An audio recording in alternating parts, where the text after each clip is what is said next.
BTC চুক্তিত লিখা আছে, এইটো আমি বড়োসকলে কোৱা নাই, আমি স্বাক্ষৰকাৰী BLT নেতা আছে, আমি লিখি লোৱা নাই, আমি লিখি দিয়া নাই, এইটো আসাম চৰকাৰে লিখিছে, ভাৰত চৰকাৰে লিখিছে।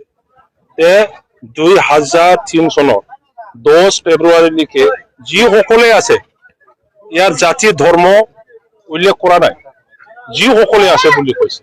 ইয়াত মুছলিম থাকিব পাৰে, বঙালী থাকিব পাৰে, বড়ো থাকিব পাৰে, নেপালী, ৰাজবংশী, গাৰো, ৰাভা, সূত্ৰধৰ সব জাতি গোষ্ঠী থাকিব, আদিবাসী।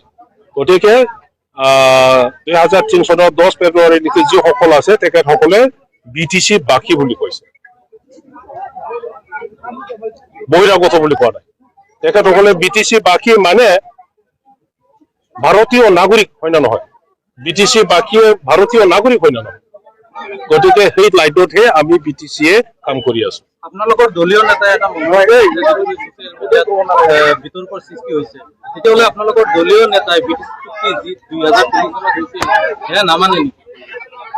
যিয়ে নাজানে, যিয়ে মানে এই চুক্তিৰ স্পিৰিট দি কাম কৰিব বিচৰা নাই, তেখেতসকলে বিভিন্ন ধৰণৰ কথা ক'ব।